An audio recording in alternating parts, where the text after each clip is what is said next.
Hey guys, it's me, uh, the creator and destroyer of the earth. Came here to teach you about Chernoff faces and R. We're gonna learn a lot of things today, but nothing that personal. But regardless, that is neither here nor there. Today we're gonna learn about Chernoff faces. They are a way to visualize multivariate data. The reason why using faces, people thought of using faces to visualize multivariate data is because that since humans are good at recognizing faces, we must be good at seeing differences in faces. Though there are some criticisms of Chernoff faces, but I'm not going to get into that. But today I'm just going to teach you how to use Chernoff faces in R. Okay. So we have our, oh my god, this guy in the library. This guy, oh no, this sheet. We have our Excel sheet, our .csv. Alright, make sure to save it as .csv because that means that everything in here is separated by a comma. Alright, so we have 3 variables with 30 items in it. Alright, and make sure you save it somewhere you can easily access. I have saved mine on the desktop, right next to my SPSS Amos. Alright, just flexing that for no reason. Alright, so what we want to do first is make sure we get the groundwork for creating those Chernoff faces.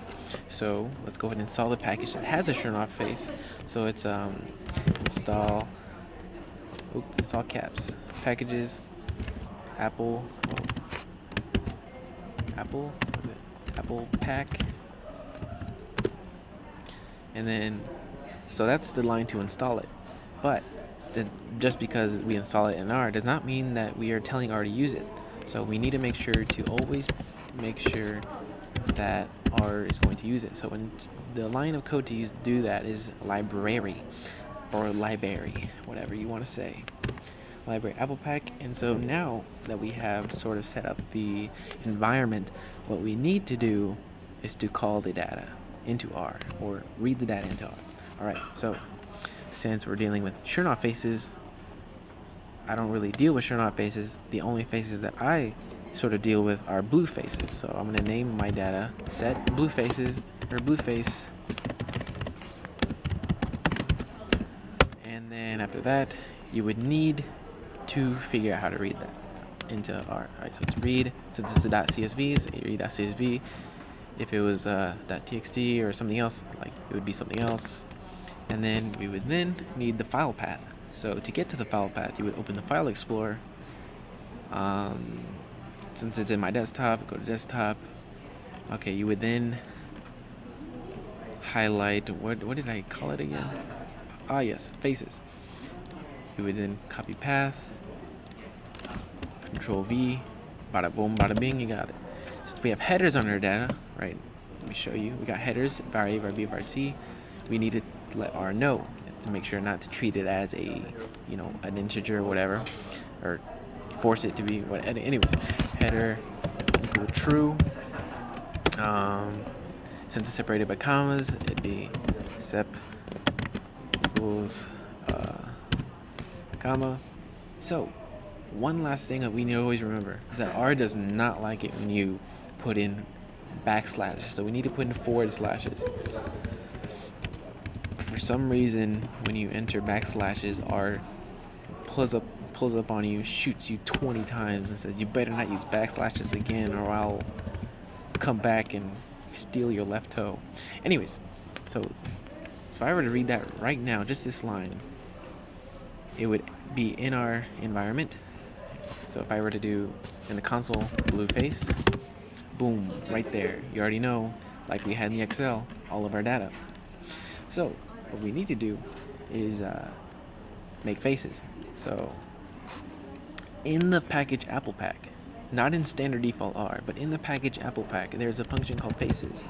You would need this function in order to create these Chernoff faces. If you were to use default R and just put in faces, R would spit back at you and tell you to go somewhere else because it doesn't have that function.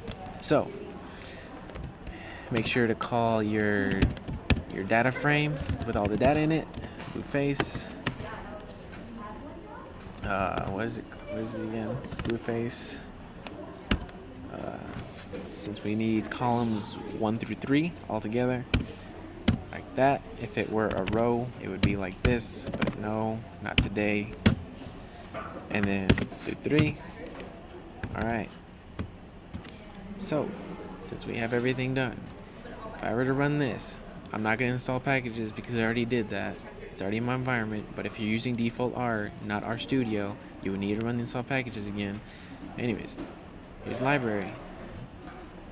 I did the faces, and right here they show up. So right click zoom, bada boom, bada bing, they show up right here. The Chernoff faces. My favorite is number 16. He's got a banana on his head. Number 20 is not doing it so hot. Number 30 is tuberculosis. Not sure what's going on there. Unfortunate. So, and right here, if we look in the console, we can see that the effects of the variables have on each the faces. So the height of the face is determined by variable A, mouth variable A, and then height of the eyes variable A, so on and so forth. So all of these variables have an effect on the way the faces look. Alright, so let's say you wanted to figure out what parts, or if you could do different patterns, or just mess around with Chernoff faces in general. So what you can do is you just mess around with it and see what details affect which parts of the face on your own time. So I've created 3 variables using the rep function. So it has 1, 10 times, blah blah blah, times once, and I have y, 0, 10 times once, blah blah blah, so on and so forth. So 3 variables with each 10 items in it. So I named it Big Pimpin', the data frame, cbind, combining all of these by column X, Y, and Z. Those are the variable names. And then faces. Let's see how it turns out. Alright, cool, amazing. It looks like they're all the same. Wow, this is boring. I want to change it. Let's change it right here, bro. Let's do that. Oh wow, looks like we got more. Oh my goodness. Oh my gosh, looks like we got some faces, but none of those are blue, so I'm not gonna mess with them. So this was a tutorial on how to, I guess, read data into R. If you didn't know that, you're ridiculous, and use Chernoff faces. If you knew that, or if you didn't know that, that's fine. If you did know that, wow, you're a genius. I don't know why you're taking this class, but I guess more power to you. Also, and if you have any more questions about packages, let's show my freaking. I'm gonna click something. I'm gonna show my freaking social security, bro. What was it? If you had any more questions about any packages, you could always Google the name of the package, and there's the R website always has every package and its reference manual. You can click that to .pdf, and it tells you literally everything you need to know about that package and every function it has. And right here in the details, it tells you what affects each detail, and also what other functions that you have. Right here, it's pretty sick. It goes pretty in detail. You can change the color of the hair, the shape of the lips, everything. It's pretty neat. But hey, that's also. So I am currently using, I should have covered this at the beginning, but I am currently using RStudio. RStudio is the same thing as R, it's just more user-friendly and actually keeps track of everything in your environment so you can see it. If I were to use this in R, I would get the same result. It's just that I wouldn't be able to keep track of everything. I would have to remember everything. So what I recommend is that I would, yes, download R and then download RStudio, because RStudio is a lot user-friendly. Keep track of everything in your console, and you can erase everything. There you go, boss. Also, just one more tidbit. If you are using a piece of code and you don't know what and you're lost, you need to take a break, go for a walk, do some jumping jacks, make sure to comment on it, like to make sure that you know what that line of code does, because code can become so long and convoluted that when you can take a break and come back to it, you might forget what the heck is going on.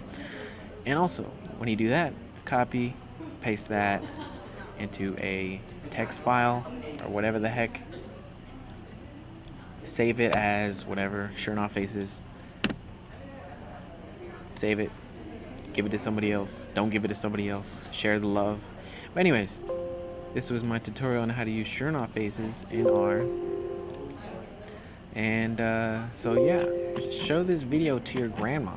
Okay, if you don't subscribe, I will stomp on my left toe. Okay, bye. Fuck them cases. I don't wanna see no judge, only blue faces on the dead lows. Yeah, alright.